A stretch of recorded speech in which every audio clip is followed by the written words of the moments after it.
Hello, and welcome to Nexus Story Network.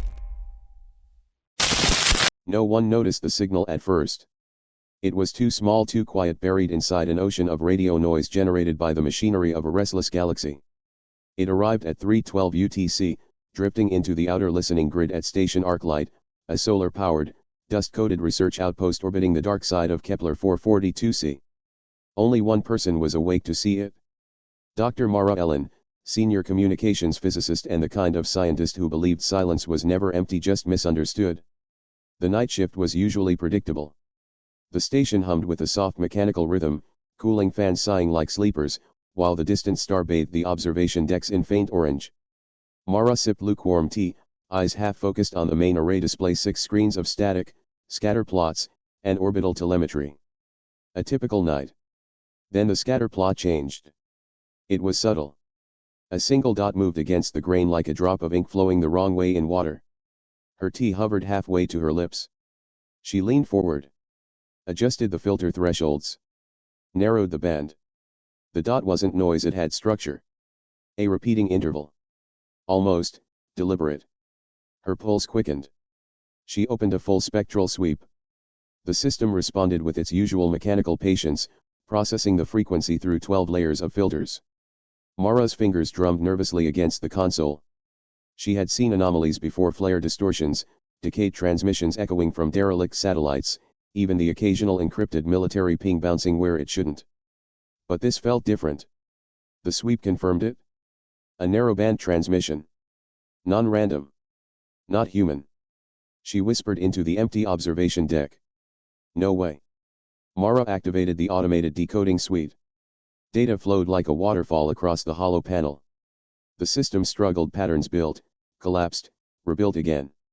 The signal wasn't in any known linguistic, mathematical, or binary standard. It almost refused to be decoded, as if it wasn't meant for human minds at all. Yet something inside it responded. The station lights dimmed for half a second, barely noticeable. Then the console printed one line. One impossible line. Protocol_00, are you alone? Mara froze. The message sat on the screen, humming faintly. The hairs on her arms rose. Communication with alien intelligence was one thing humanity had dreamed of it for centuries, but a question like that? Formatted perfectly in human-readable text? Addressed to who? She didn't have time to process. The station alarms erupted in a burst of red light. Unauthorized inbound data stream, the AI announced. Source, unknown. Encryption, non-human. The signal was growing stronger. She cut the receiving channel instinctively, but the stream did not stop. It was entering the system anyway. Impossible, she breathed. The station's comms AI flickered, stuttered, then crashed. Screens glitched. The lights dropped to emergency mode. The cooling fans whined like they were struggling to breathe. Something else appeared on the console. A second message. Protocol_01, silence must be maintained. Mara's heart thudded like a drum. The words were calm, almost gentle, and somehow infinitely more terrifying for it. She reached for the manual power cut-off when her personal comms device lit up with an encrypted connection request. Origin, Earth Strategic Science Directorate. Clearance, Omega Black, the highest human classification. Mara swallowed hard and connected. A man's voice filled the room. Cold. Precise. Dr. Ellen. This is Director Aaron Holt. You are to step away from the console immediately. How did you know? That doesn't matter. Listen carefully. You did not see a signal tonight. You will not report it. You will not archive it. You will enter diagnostic code D17 and await further instructions. Mara stared at the console where the alien message still pulsed softly. Director, something is inside the system. There was a pause. Then. We know. Static crackled. Mara realized Holt was whispering. And whatever you do, do not answer it. The connection cut instantly. Mara's breath fogged the air. The temperature had dropped significantly. She exhaled slowly, trying to steady herself. The station screens flickered again. A third line appeared. Protocol_02, respond. The letters shimmered faintly, like they were alive. She stared at the message. Heart pounding. Mind racing. A soft vibration shook the station, faint but real, like something enormous had brushed against its hull. She felt the tremor through her boots. Her breath caught in her throat.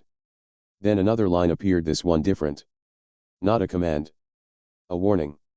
They cannot hear it. Only you can.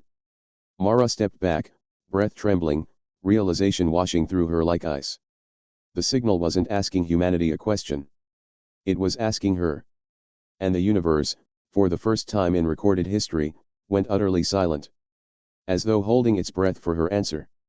The emergency lights throbbed a dull crimson as Dr. Mara Ellen stood frozen in the silent observation deck. The alien line still pulsed on the console, steady, patient, as if the sender knew she was hesitating. Protocol _02, respond. She forced herself to breathe. Then again. The room felt smaller now, thicker. Like the air itself was waiting. She turned away. She had to. Every instinct told her to follow Director Holt's orders. But when she reached the door, the console behind her flickered once more. A fourth line etched itself onto the screen, glowing faintly. We have waited for your voice. Her knees nearly buckled. She left the deck before she could talk herself into doing something catastrophic. The secure channel. Station arc lights' internal corridors were narrow and claustrophobic, lined with aging support beams that rattled during high-orbit maneuvers. Mara moved quickly but not frantically. Panic would only attract attention, and attention was the last thing she needed. At the end of the corridor, she slipped into a small monitoring module, Module Theta. It was the only room on the station still equipped with a standalone uplink independent from the central systems the signal had infiltrated. She sealed the door and activated the terminal. To her surprise, Director Holt was already waiting on the secure channel. His hologram blinked into existence, grainy, distorted, but unmistakably him. Dr. Ellen, he said, I don't have long. Arc light systems are being overwritten faster than anticipated. Mara clenched her jaw. What is it? What did I receive? Holt inhaled through his teeth, a rare sign of stress. Something we hoped would never wake again. That was not the answer she expected. He continued, voice low and deliberate, as if each word had political weight. 60 years ago, during the silent expansion, the United Coalition intercepted a transmission at the edge of the Vesper Void. 3 lines. Just 3. But they were enough to rewrite everything we thought we knew. He leaned closer to the hollow projector. Mara, those lines were labeled Protocol 00, 01, and 02. Her stomach dropped. The exact same sequence, Holt confirmed. Down to the timing. Down to the structure. Down to, his voice cracked with tension. Down to the choice it demands. Mara shook her head slowly. But, why me? Holt's gaze hardened. That's what we're trying to understand. Classified history. Holt paced, the hologram flickering around his movement. The silent expansion was classified because of the political fallout. The public believed it was a budgetary Cold War between colonies. In truth, it was a communication arms race. He brought up a floating display, a faint copy of an ancient spectral pattern, the original signal. Mara's breath hitched. It matched hers exactly. We spent a decade trying to decipher it, Holt continued. Mathematicians, linguists, xenologists. Nothing worked. The signal resisted every method. He tapped the air. A second image appeared. A dead starfield. Until one day, it stopped. What happened? We traced the source. Holt's voice dropped to a whisper. It came from a sector with no stars. No planets. No dust. Just, silence. A permanent dead zone. Mara swallowed. And now it's back. Yes. And this time, it addressed you directly. Mara felt her legs grow weak. She sank into the nearest chair. So what happens if I answer it? Holt didn't respond immediately. He looked to the side, as if someone off-screen was listening. Dr. Ellen, we don't survive another mistake. If you respond even once, you could trigger an escalation we are not prepared for. Escalation with what, Director? Holt's expression told her he wished he didn't have to say it. We believe the signal originates from a civilization older than ours by billions of years. But we've never found evidence of them. Not ruins. Not artifacts. Not even radiation signatures. He paused. As if whoever sent it no longer exists. Mara froze. But something from them is still active, Holt said. Something automated. Persistent. Designed to evaluate, probe, and if necessary intervene. The word intervene echoed in her mind like the toll of a slow bell. So what are my orders? She whispered. Holt leaned in, expression grave. Your orders are to isolate the main system, purge the corrupted channels, and prepare for extraction. A cover team is already en route to Arclight. A faint tremor shook the station stronger than before. Mara looked up at the ceiling. Director, the signal. It's affecting the infrastructure. I know, Holt said softly. We're hoping you last long enough. The comms link flickered. Holt. Mara pressed. Director Holt. Static bled into the hologram. The director's shape dissolved. But one final sentence came through before the transmission failed entirely. Whatever happens, do not look directly at it. The connection died. The return to the observation deck. Mara pushed out of module Theta, heart racing. She sprinted through the narrow corridor, boots thudding against metal. Panels flickered overhead like nervous eyelids. The station felt occupied. As if something unseen moved through its circuits. When she re-entered the observation deck, she expected chaos. Instead, she found silence. The console was still lit, but the messages had changed. All previous lines had disappeared. Only one remained. One simple line. One sentence that froze her blood. Dr. Mara Ellen, you have been identified. And below it, slowly forming as she stared. Begin protocol _03. The screen pulsed gently like a heartbeat. Mara stepped back, barely breathing. The signal wasn't just speaking now. It was choosing. And she was the one it had chosen. When the signal requested protocol _03, Mara's first instinct was to run. Her second stronger was to understand. Fear and curiosity braided tightly inside her, pulling her in two directions as she backed away from the glowing screen. She forced herself to steady her breath. Protocol 3. What did that even mean? The Coalition's archives only detailed protocols 00, 02, and even those were buried under half a century of redacted briefings and covert silencing campaigns. But a third phase. That was new. That was dangerous. That was meant for her. And she needed answers. Emergency debrief attempt. She left the observation deck and moved toward Arclight's upper comms relay, the only subsystem that had remained unlinked to the corrupted signal.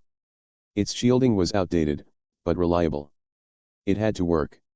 She needed to debrief Earth immediately. Director Holt's fragmentary warning wasn't enough. If she was being identified, Earth needed to know why. The relay chamber was cold, far colder than when she last visited. Frost clung to the floor tiles and crawled up the walls like delicate white vines. Her breath fogged. That wasn't right. The environmental regulators never dipped below standard temperature, not without human input.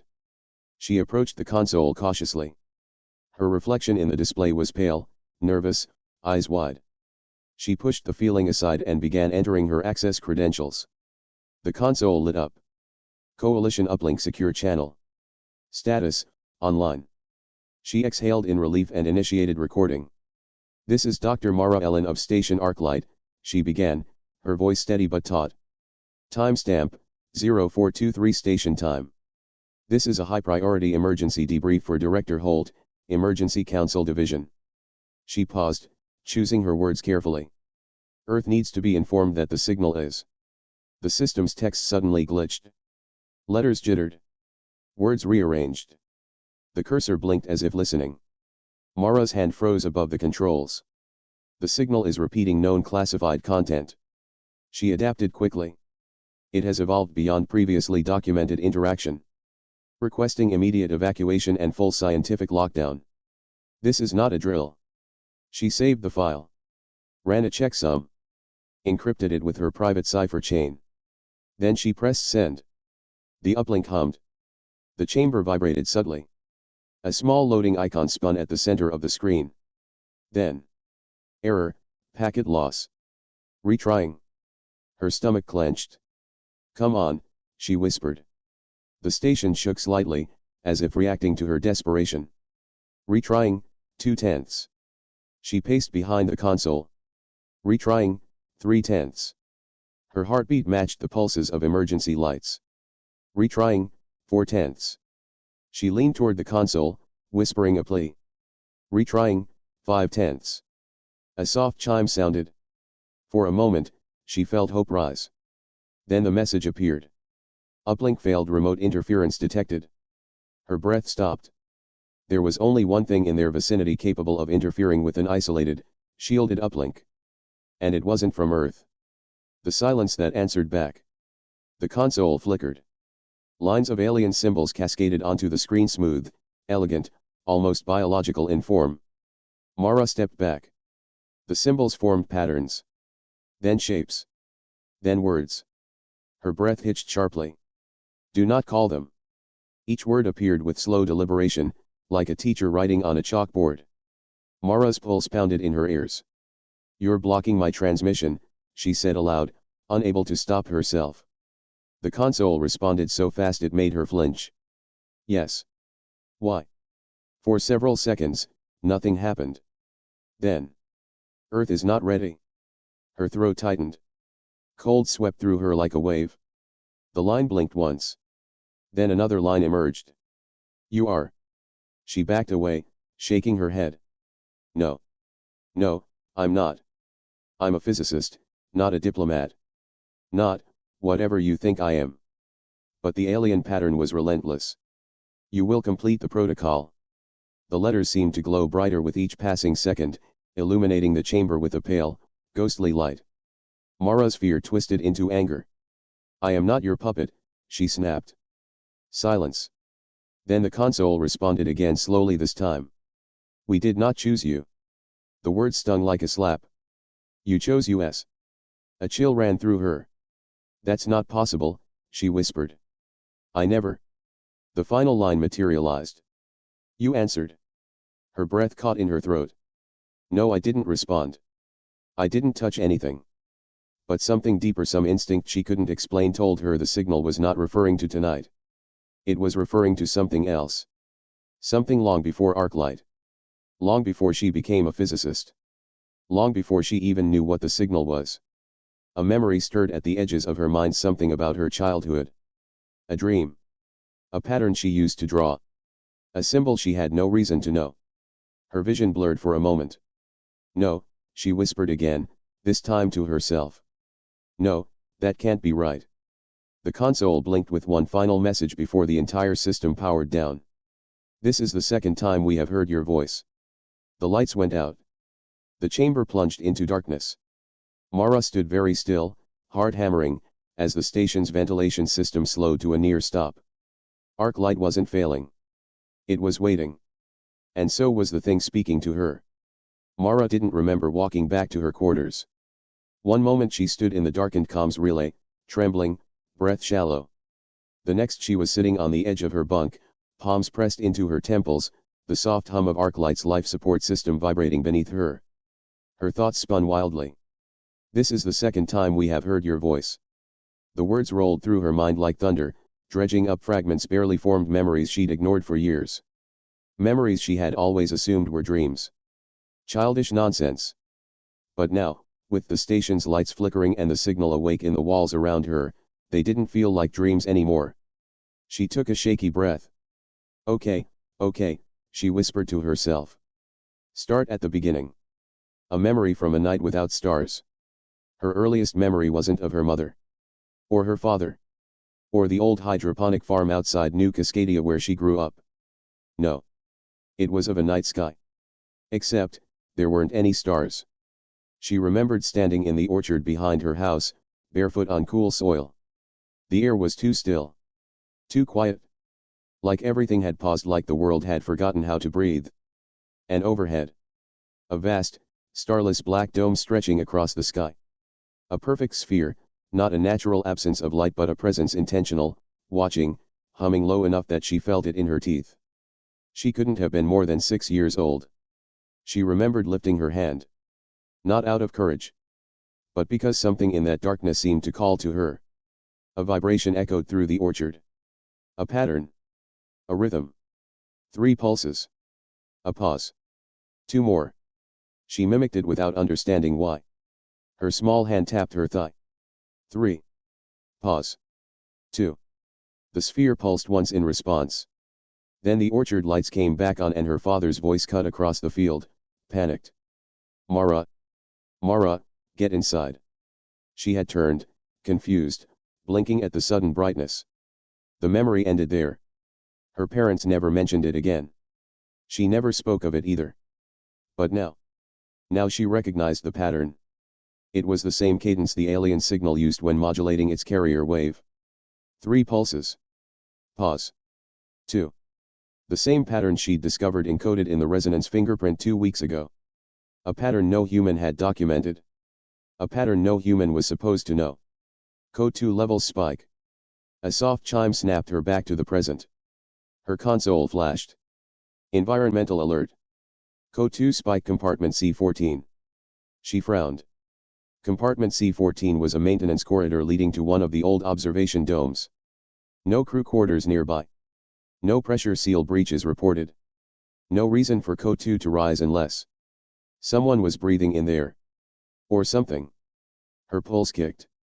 She grabbed a portable scanner from her shelf, slipped on her boots, and left her quarters.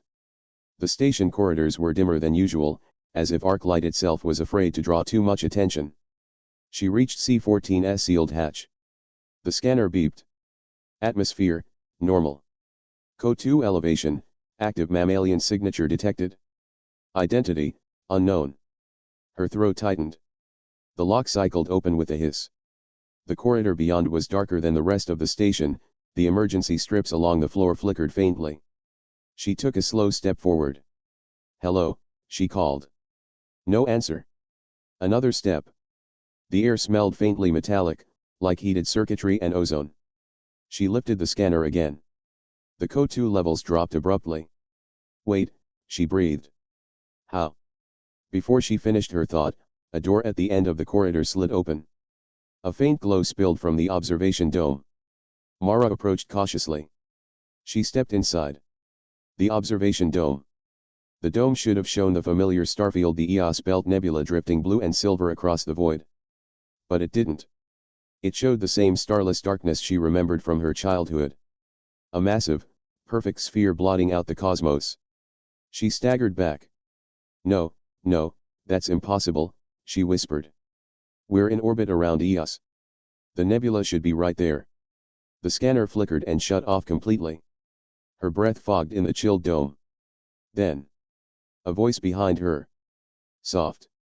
Almost apologetic. You shouldn't have remembered. Mara spun around. No one was there. But the voice continued. Memory is a fragile thing. Yours was meant to fade. Her throat constricted. Who are you? The dark sphere outside pulsed once, twice, 3 times. Her childhood pattern. The voice replied.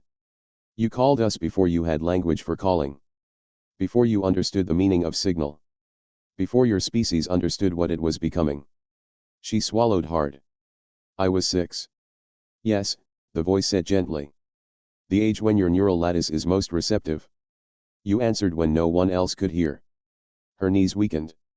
She grabbed the railing to steady herself. The voice added, with almost sorrowful weight. And now, the protocol begins its 3rd phase. Her heart hammered in her ribs. What does that mean? She whispered. The sphere pulsed again. It means you must remember more. The first thing Arya noticed when the shuttle descended through Earth's mesosphere was the quiet. Not the natural quiet of space, she was used to that. This was a manufactured quiet. A silence spread across channels that should have been bursting with traffic. No chatter from air traffic control. No encrypted pings from NASA. No automated welcome from the re-entry network. Just dead air. Commander Ruiz leaned forward in his harness. Control, this is Shuttle Helios 3 on final vector. Respond. Static. He switched frequencies. Then again. Then a dozen more times. Nothing. Arya felt the pressure in her chest tighten. Earth was the loudest planet in the solar system, billions of lives, overlapping signals, communication noise stretching all the way to the Kuiper belt. Not today. Could be a solar event, said Harris, forcing optimism. A big one. No, Arya whispered. If it were solar, we'd lose instruments too. Our telemetry's fine. Power's fine. Earth just isn't talking. And then they saw why. Through the shuttle's viewport, North America slid into view, dark patches where there should have been light. Not all cities, but enough to make Arya's skin prickle. Boston dim. New York flickering. Washington, D.C. darker than the ocean beneath it. Not a blackout. A partial silence, like someone had pulled the plug only on the pulse points. Ruiz steadied his breathing. Okay. No panic. We land at Edwards. Military protocols will. He froze. Because Edwards Air Force Base was burning. The runway was intact, but several hangars were half collapsed, still smoldering. Emergency lights strobed weakly across the tarmac, but no rescue teams moved, no vehicles stirred. Dear God, Harris murmured. What happened down there? Arya didn't answer. She couldn't. Her mind kept replaying the alien transmission from the moon, the phrase that repeated in that impossible, frequency-braided voice. The threshold has weakened. Prepare your origin world. She had assumed it meant a threat from space. But what if the threat had already begun on Earth? The shuttle touched down rougher than usual, no automated docking, no guidance lasers. Ruiz braked manually, skidding across the runway before stabilizing. The ramp lowered with a metallic groan. Silence. The kind that hummed in the bones. Arya stepped out first, scanning the horizon. No wind. The desert air tasted metallic, like a storm was coming despite the clear sky. Then she noticed the uniforms scattered across the ground near the control tower. Not bodies. Just uniforms. Helmets. Rifles. As if the people inside them had simply vanished. Harris backed up. Nope. No, no, no. Not doing this. People don't evaporate.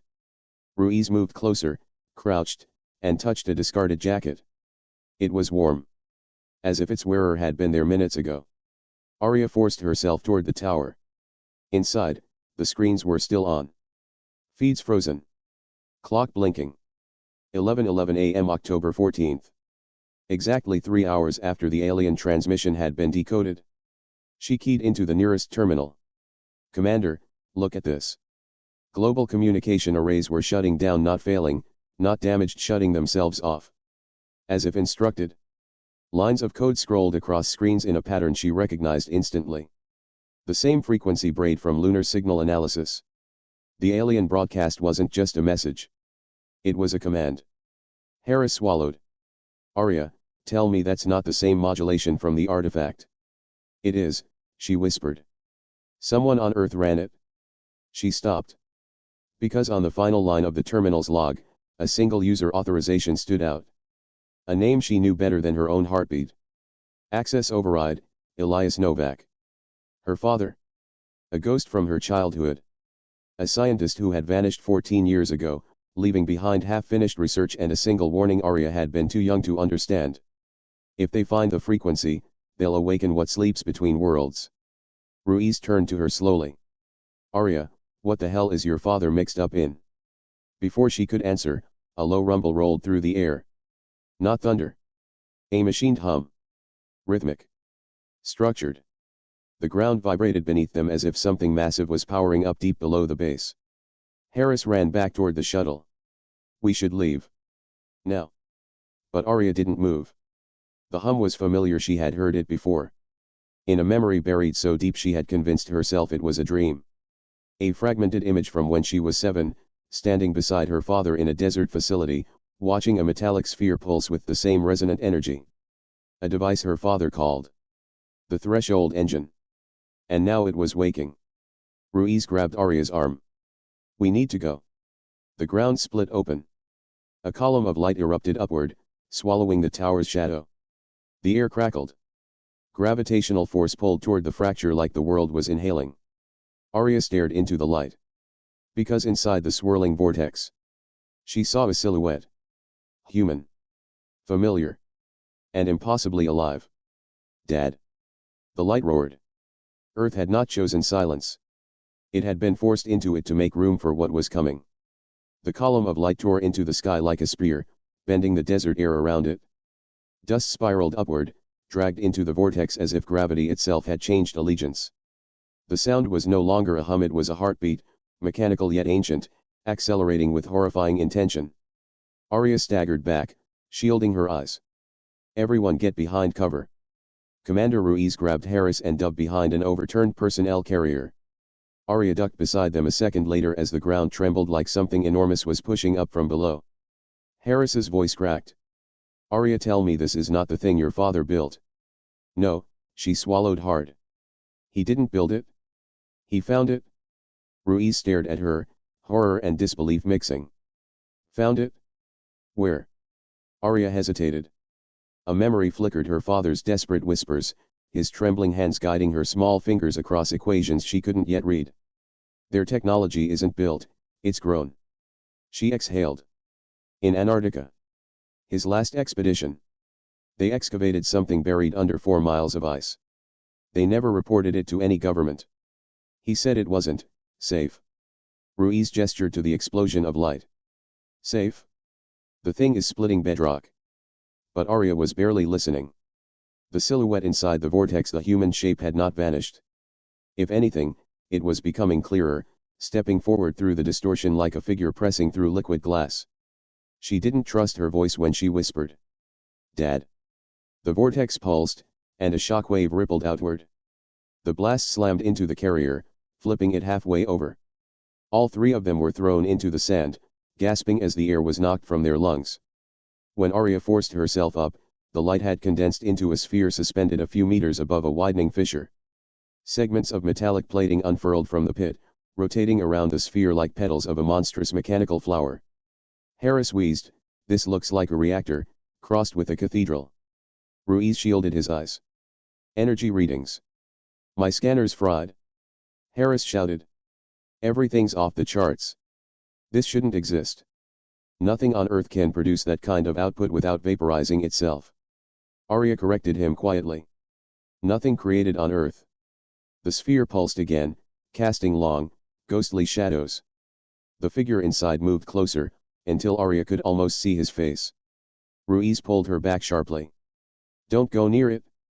I'm not, Arya snapped, though her legs told a different story. They had taken 2 steps before she realized it. Ruiz's tone softened, but his fear didn't. You think it's him, but you don't know what that thing is. That silhouette might not be human. Arya didn't argue. She knew. Alien constructs often mimicked. Echoed. Emulated. But her father had vanished 14 years ago. A classified expedition. No remains. No signal. No answers. And his research, the same equations encoded inside the lunar transmission, had reappeared today. The sphere brightened. The figure raised an arm. The threshold engine responded instantly. A beam of data, not light, streamed outward, fractal, multi-layered, like geometry in motion. It struck the air above the military base and split into thousands of directional shards, each racing across the sky in straight lines. Ruiz pointed. Those are satellite vectors. Arya's blood froze. The engine wasn't signaling Earth. It was mapping Earth. Harris cursed under his breath. It's taking control of every major orbital system. One by one. I'm seeing military satellites, communication relays, hell, it's rewriting software in real time. Ruiz gripped Arya's shoulder. Why would it need Earth's satellite network? Arya's answer trembled out of her. To reorient the planet. Harris blinked. Reorient? Like, rotate. No. Not physically. Electromagnetically. The planet's field. The resonant frequencies. They're reshaping the global M profile. Preparing it for. She stopped. Ruiz leaned in. For what? For something to pass through. The fissure beneath the engine widened with a deafening crack, revealing a cavern lined with crystalline structures glowing from within. They pulsed in synchronicity with the sphere like a biomechanical nervous system waking after a long sleep. Arya felt the frequency deep in her bones. The same frequency woven into the alien transmission. The same frequency she'd heard as a child during her father's last experiment. Ruiz's voice was barely a whisper now. Arya, your father wasn't just studying this thing, was he? She shook her head slowly. He was trying to stop it. Another pulse shook the desert. Above them, the sky rippled not visually but in a way Arya felt, like the air had become a membrane. Something was pressing against it? Trying to get in. Or trying to get out. The silhouette stepped forward again, now clearly visible inside the sphere. A human face. Her father's face. But wrong. Eyes glowing with the same crystalline light that pulsed from the cavern. Not human. Not anymore. Arya's legs buckled. Ruiz caught her before she fell. Harris whispered, trembling. What did they turn him into? The sphere flared. Her father opened his mouth. And the engine spoke with his voice. Origin world, alignment complete. A shock wave rippled across the earth. The threshold opened. The desert sky split open without sound. Not like a storm. Not like an explosion.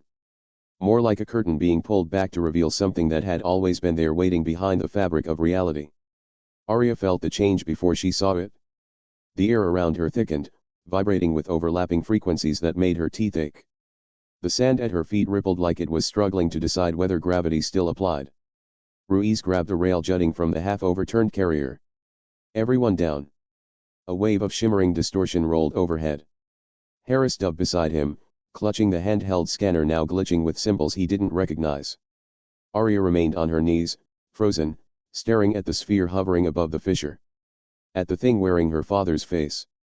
His eyes glowed with a crystalline lattice, shifting in fractal patterns that weren't humanly possible. He was watching her through the barrier of energy and yet she felt the weight of his gaze as though he stood inches away. Ruiz hissed, Arya. Move back. But she barely heard him.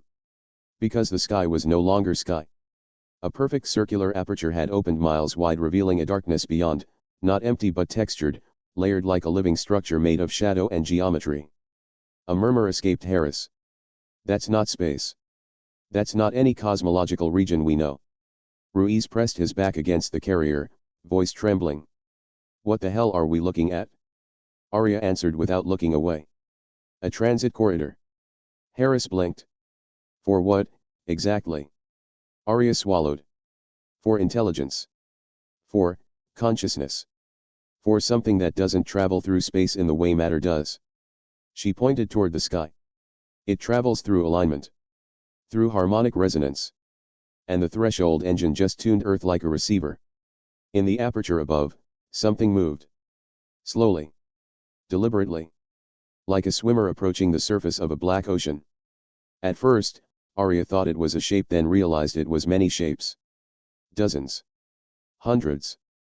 A coordinated mass of shimmering constructs, each shifting between geometric forms, tetrahedrons, spirals, filaments, knots of light and shadow.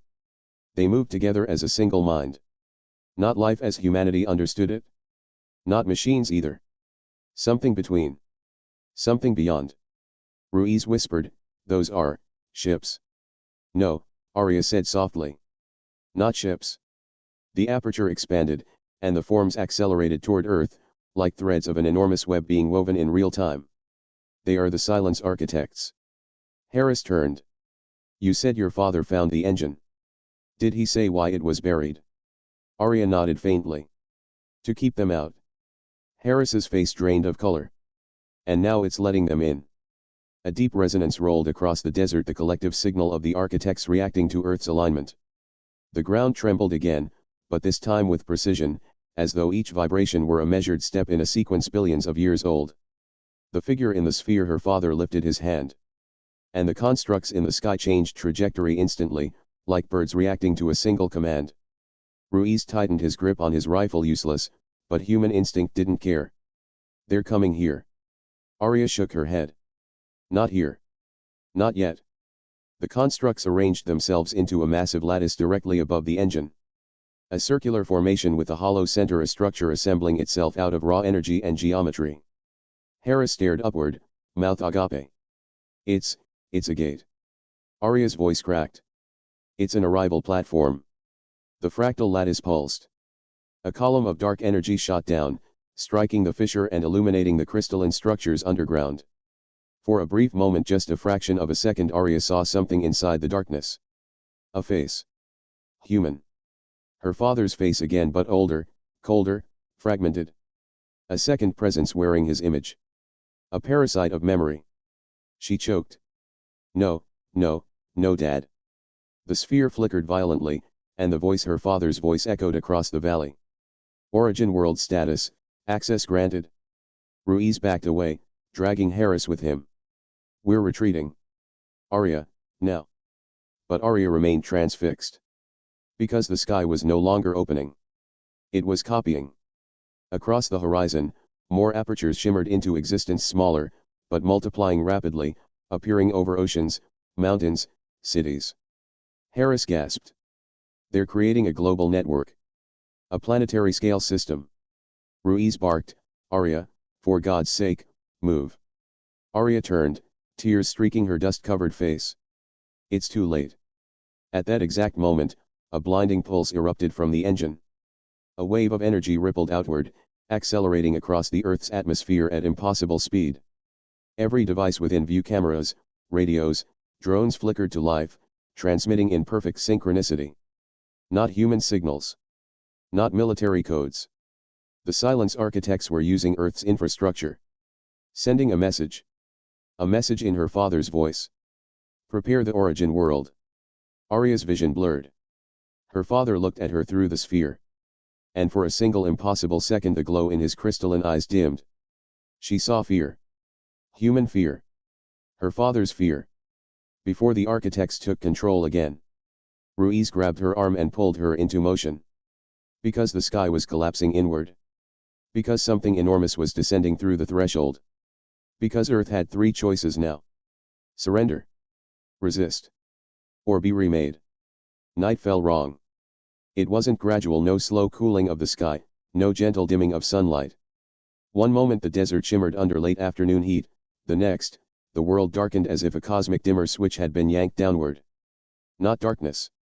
Not shadow. Interference.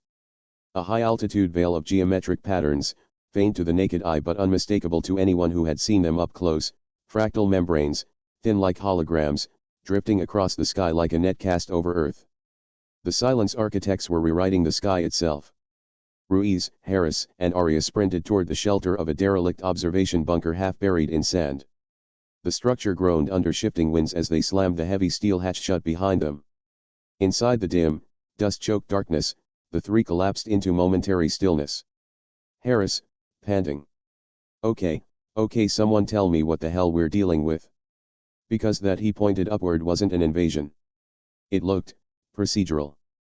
Ruiz dragged a metal crate across the floor, barricading the hatch. Procedural or not, that's an enemy rewriting atmospheric physics. Arya didn't sit. She paced. Hands trembling.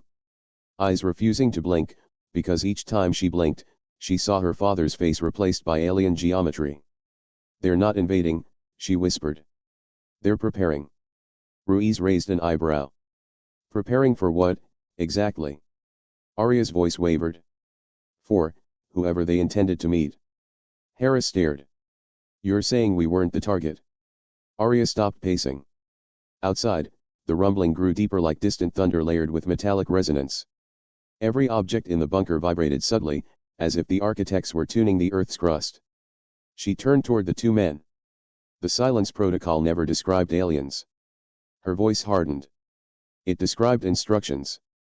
Ruiz frowned. Instructions for what? Instructions for preservation. She swallowed. Of someone. Something. Someone the architects call the origin mind. Harris rubbed his palms on his dusty pants. And that is not us. Arya nodded, eyes darkening. No. We were never the intended recipients of first contact. A violent hum rippled overhead. Dust rained from the ceiling. Ruiz reached instinctively for his sidearm, useless, but held it anyway. The bunker's old terminal flickered. Static at first. Then a fractured signal. Then symbols, hard-edged, triangular, recursive, the same kind etched into the engine. The same kind her father had been studying. Harris shouted, it's them, they're forcing an interface. But the data stream stabilized into a pattern. A heartbeat. Not metaphorical, literally a pulsating rhythm, measured, biological, but not human in shape or frequency. It was precise, symmetrical, mechanical, and organic at the same time. Ruiz flinched. What is that? A biometric identifier, Arya whispered. An identity signature. The architects were sending the biological fingerprint of their intended contact. The origin mind. And it wasn't human. Not remotely. Her chest tightened. They were looking for a species structured around fractal neurology. A collective cognition, not individual. Harris shuddered. But humans aren't. Arya cut him off. That's why everything is wrong. We activated their beacon, but our biology doesn't match what they were expecting. To them, we're the wrong species answering the right door. Ruiz's jaw clenched. So this isn't an invasion. No, Arya said. It's a correction. The hum outside grew louder, resonant enough to vibrate bones.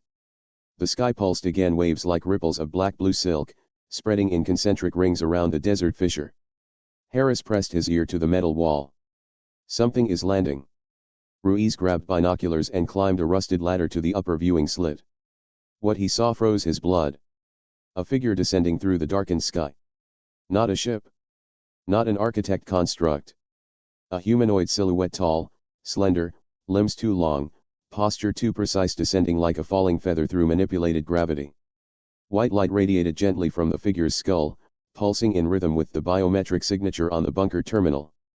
Ruiz hissed, Arya. She climbed beside him. Her stomach plummeted. It's the receiver. Harris's voice echoed from below. The what? Arya swallowed, barely able to breathe. The silence architects operate on a relay system. A gate, then a receiver, then the origin mind. Her eyes widened. This is step 2.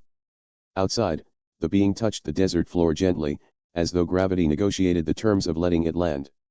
Its body glimmered with transparent fractal patterns, and its head, a smooth crystalline surface, turned toward the bunker.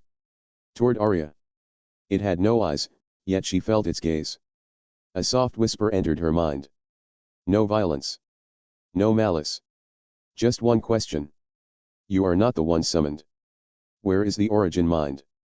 Arya staggered backward. She felt her father's memories, or whatever fragment remained within the sphere, pulse inside her, trying to speak, trying to warn. Ruiz grabbed her arm. Arya, don't listen. The voice returned, sharper. Where is the one who carries the seed? Her breath caught. It wasn't addressing humanity. It was addressing her. Because whatever her father found, whatever he touched, whatever infected his mind, had passed to her. Ruiz backed away from the viewing slit. What do we do? Arya's voice was barely audible. We run. But the ground around the bunker lit up, fractal patterns blooming like flowers of light. A containment field. The receiver raised its hand. Do not flee. Silence protocol demands extraction. Harris whispered in terror. Extraction of what? Arya turned toward him, realization breaking over her like a tidal wave. Not us, she said. Me. The containment field bloomed outward like a flower made of frozen lightning, silent, crystalline, impossibly precise. Each fractal line hovered millimeters above the sand, humming with a frequency that wasn't sound but pressure, felt deep inside bone. Arya staggered back from the glowing perimeter. Don't touch it, she whispered. It's mapping neural signatures. Ruiz swore under his breath. Mapping for what? Arya didn't answer. She already knew. Harris grabbed a steel bar from the floor and hurled it toward the field. The moment it crossed the boundary, the bar dissolved, not burned, not melted. Erased. As if the atoms had been politely asked to stop existing. The receiver glided forward, its crystalline head reflecting the desert's unnatural darkness. When it stopped 5 meters from the bunker hatch, the silent hum in the air changed, now resonating with the exact frequency of Arya's heartbeat. Ruiz raised his rifle even though they all knew it was useless. Get behind me. Arya didn't move. She felt the sphere's warmth inside her pocket like a second pulse. Her father's pulse. The receiver spoke without sound, its voice blooming inside their minds like a thought that wasn't theirs. Extraction is required. Step into the light. Ruiz muttered, over my dead. The receiver raised its hand. The sky shifted. Clouds, or the fractured geometric veil replacing them, reconfigured. Overhead, a circular aperture formed, a perfect, silent vortex, its interior glowing with the same fractal patterns on the ground. Not a portal. Not a weapon. A data conduit. Harris swallowed hard. That thing is, uploading. Arya's voice shook. No. It's preparing a transfer. Ruiz looked at her sharply. A transfer of what? She touched the sphere through her pocket, feeling it tremble. The seed. My father called it a seed. Her throat tightened. He wasn't speaking metaphorically. Ruiz stared. You mean the thing inside you, the thing it wants, is a fragment of an alien consciousness older than humanity itself? Arya finished. The receiver tilted its head. You carry what belongs to the origin mind. You are the vessel. Step forward. A tremor ran through Arya, not fear, not confusion. Recognition.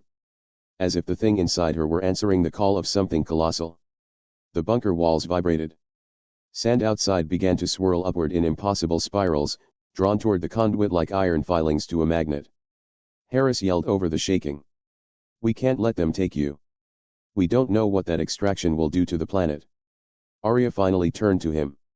It won't hurt the planet. She hesitated. It will hurt me. A sharp metallic groan echoed overhead as the entire containment field contracted. Ruiz fired 3 shots into the receiver's chest. The bullets stopped mid-air, suspended like insects in amber, before disintegrating into dust. The receiver didn't even react. Vessel, your resistance destabilizes the protocol. Compliance is required. Arya felt something inside her shift, the seed awakening, recognizing its summons. A pressure built behind her eyes.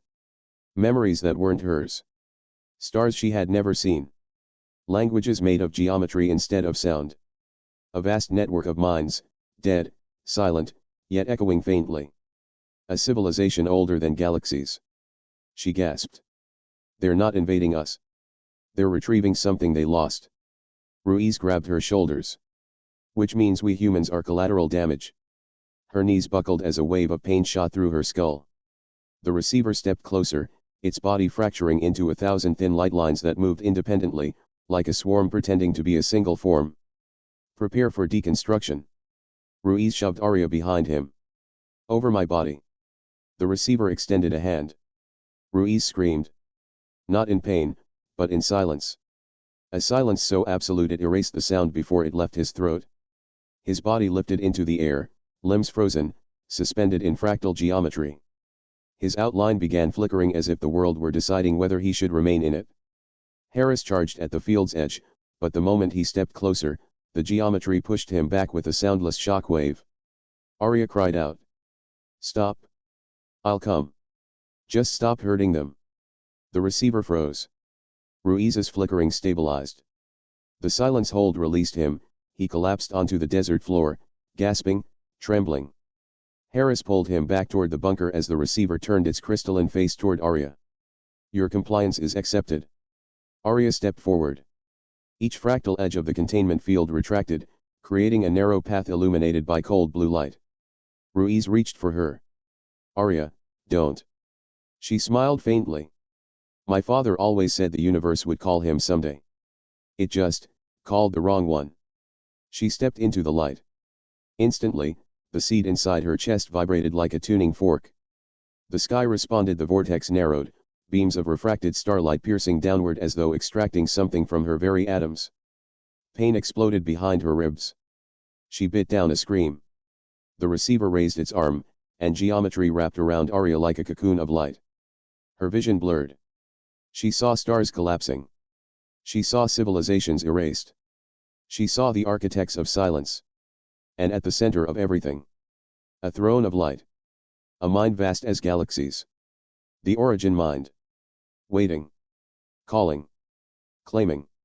Arya's voice broke as she spoke her last human words. Ruiz. Harris. I'm so sorry.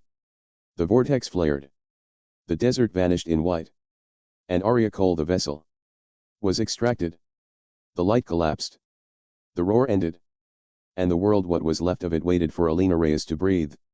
She didn't. Not at first. She stumbled forward out of the threshold as if pushed by an invisible hand.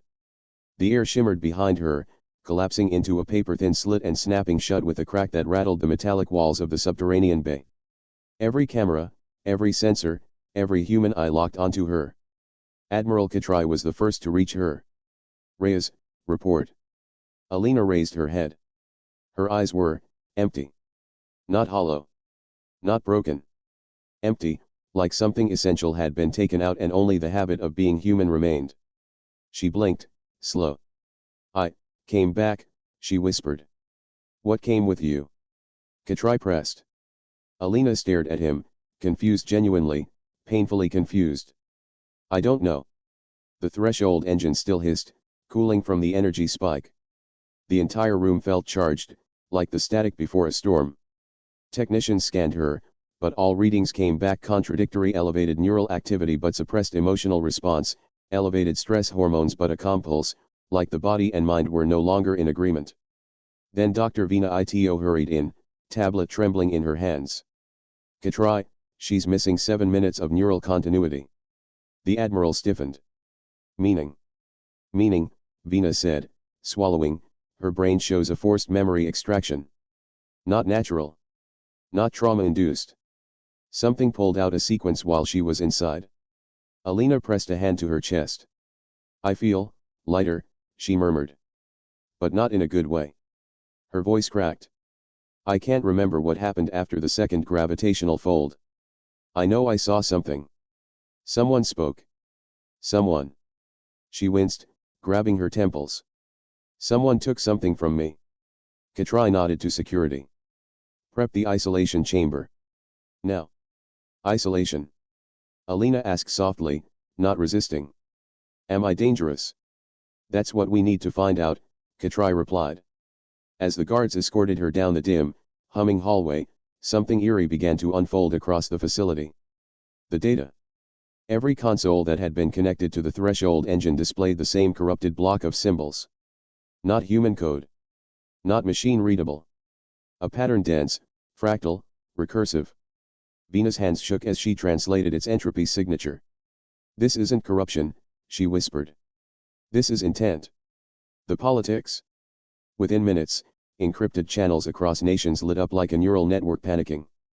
Washington accused Beijing of interference. Beijing accused the EU. The EU accused a rogue AI operation. But the truth was worse. All nations received the same message packet simultaneously, time-stamped the exact second Alina re-emerged. And the message contained one sentence, in perfect, neutral English. She has fulfilled her purpose.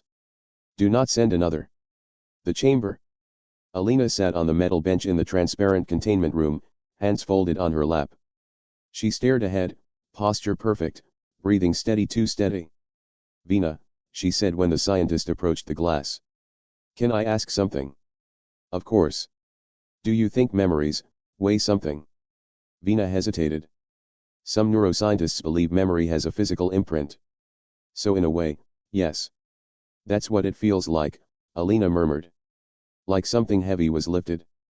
But it wasn't a burden. It was. Her voice dropped. It was me. Something that made me who I am. Vina felt a chill.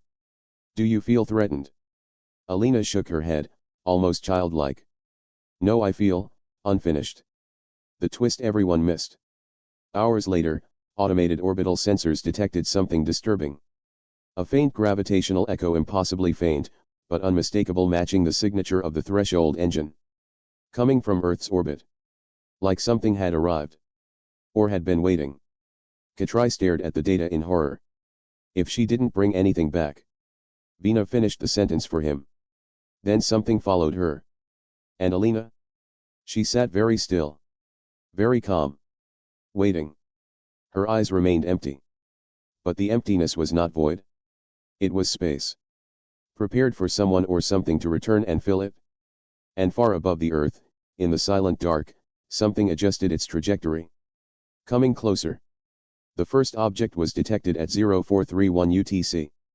The second at 0432. By 0438, there were 12 of them, silent, cold, perfectly stationary relative to Earth's rotation. They did not glow. They did not transmit. They simply existed where nothing should be able to hover. And worst of all, they had the exact same gravitational signature as the threshold engine. The false calm. Admiral Katrai stood in the command center beneath 20 meters of reinforced concrete as the room bathed in red alerts. "Confirm orbital persistence," he said. The orbital tech swallowed. "They're maintaining position within 2 centimeters. Sir, they're not using propulsion. They're using space-time curvature." Katrai closed his eyes, just for a moment. "Then they're not satellites."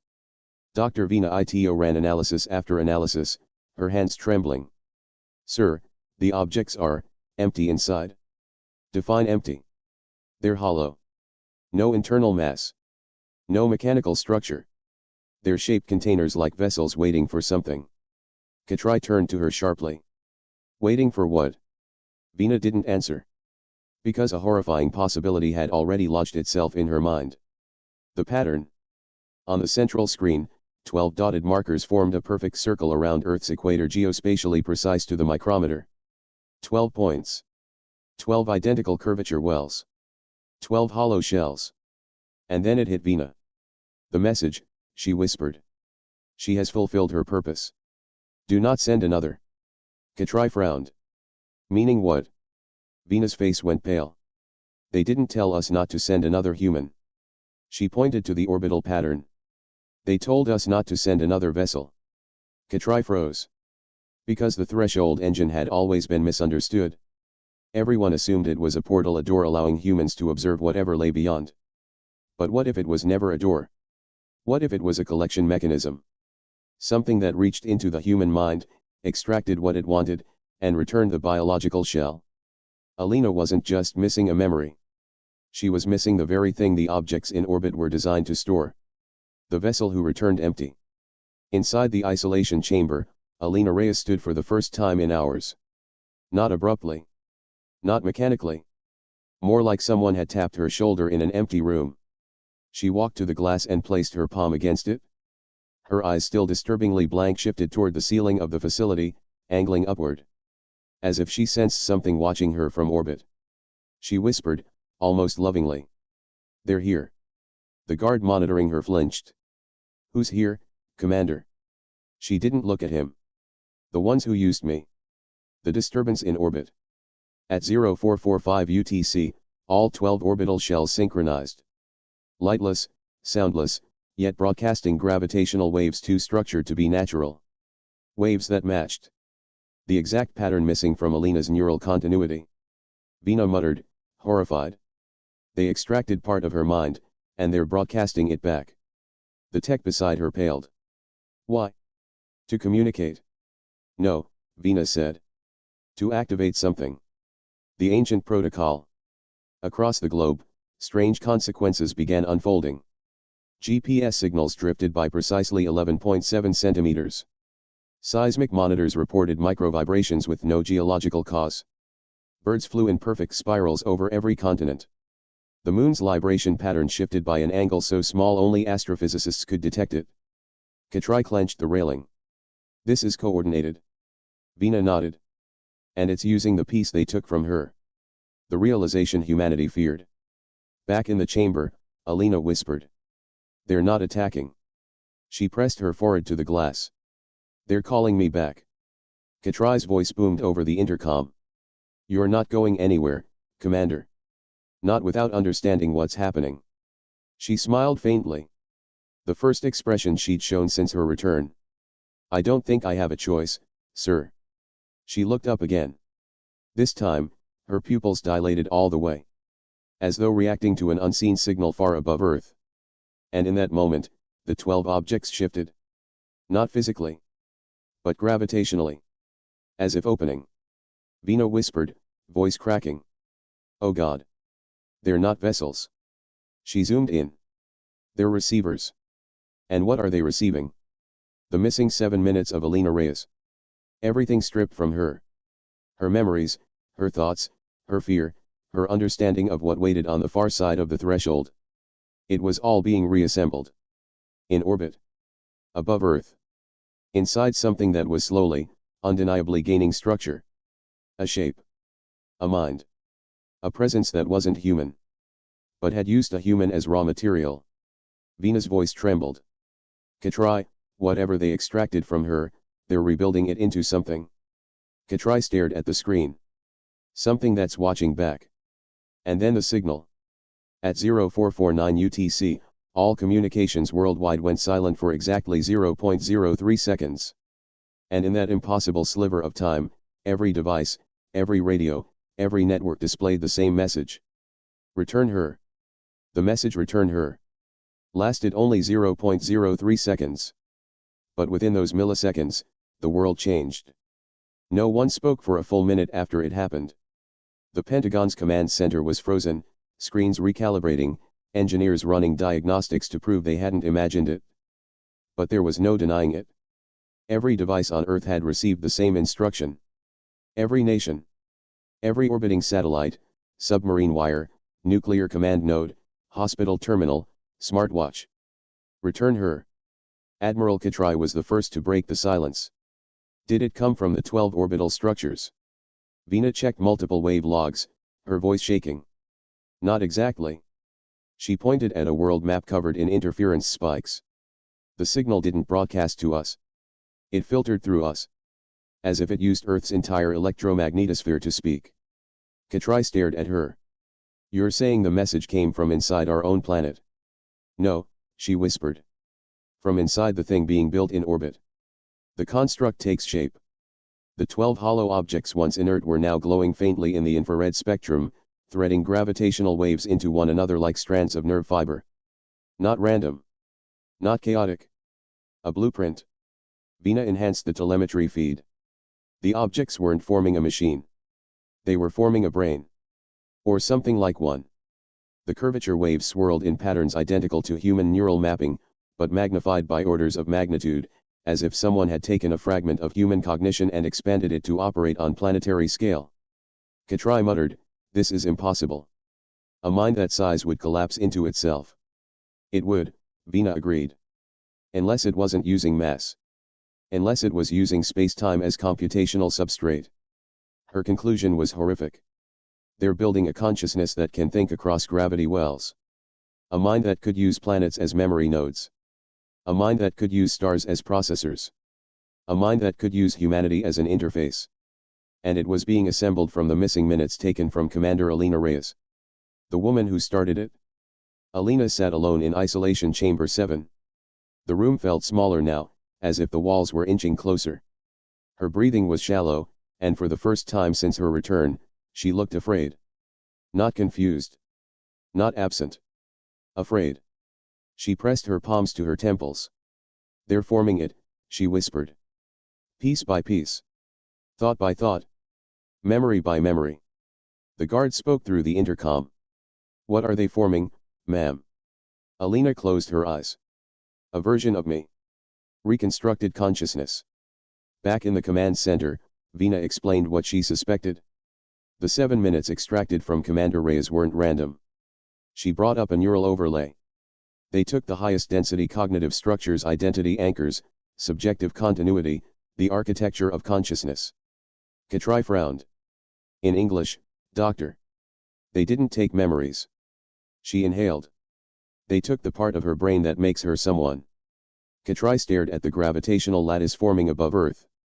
So that thing isn't just built from her. Veena finished for him. It is her. A version of her. A possibility of her. Not human, not alien. Something between. Something they needed a human to create. Katrai gripped the railing hard enough to whiten his knuckles. And now it wants us to return her. The emergence. At 0520 UTC, the orbital mind pulsed an enormous gravitational signature that telescopes registered as a brief distortion of starlight. Light bent around it like a halo. Not an attack. Not a threat. A heartbeat. A first heartbeat. Veena stared, breath frozen. It's alive. The tech monitoring waveform swallowed hard. Doctor, something else. The curvature pulses match Commander Reyes' brainwave patterns. Katrai stiffened. You're saying it's already thinking? Yes, Veena replied. And it's thinking as her. Or as what she would have become if shaped by another universe. The Admiral's voice dropped. Why does it want her returned? Veena's throat tightened. Because it's incomplete. She stepped closer to the screen. They only extracted 7 minutes. Not enough to finish building whatever consciousness they intended. She turned. They want the rest. It wants to be whole. The internal reaction. Inside the isolation chamber, Alina sank to her knees. The room trembled around her, not physically, but perceptually, as if gravity itself vibrated in tandem with her pulse. She whispered. It can feel me. Her voice quivered. It's calling me. Piece by piece. Emotion by emotion. Her fingers dug into her hair. God, it's hungry. Not for food. For continuity. She lifted her head sharply. For completion. The question no one wanted to ask. Admiral Katrai spoke quietly, heavily. Dr. Ito, can we stop it? Vina didn't answer immediately. She looked at the 12 constructs weaving themselves into a mind larger than nations, larger than Earth's defenses, larger than anything humans were meant to confront. It's built from her, she said softly. To stop it, you would have to stop her. Katrai froze. So we either return her. Or we kill her. Vina's eyes filled with dread. No, Admiral. There is a third option. He turned sharply. What option? Vina swallowed. One that's worse than both. The Situation Room was silent, truly silent, in a way that felt wrong. Even the hum of electronics seemed to hold its breath. Above Earth, the 12 constructs had completed their lattice. They were no longer shapes. Not even structures. They were organs. Organs of a cosmic mind.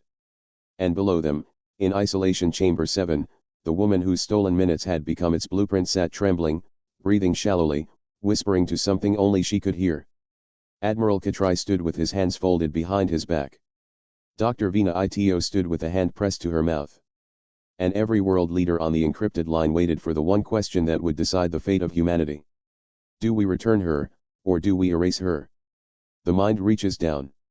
At 6:40 UTC, the orbital mind pulsed again, this time with a signal that didn't travel through cables or frequencies. It traveled through gravity.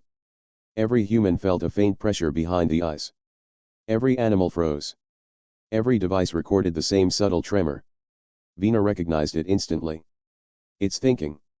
Actively thinking. A young analyst blinked rapidly. I think it's trying to communicate. Vina closed her eyes, listening to something silent. No. It's not communicating. It's aligning. Aligning to what? Katrai asked. Vina looked ill. To her. The convergence event begins. Inside Isolation Chamber 7, Alina Reyes rose to her feet.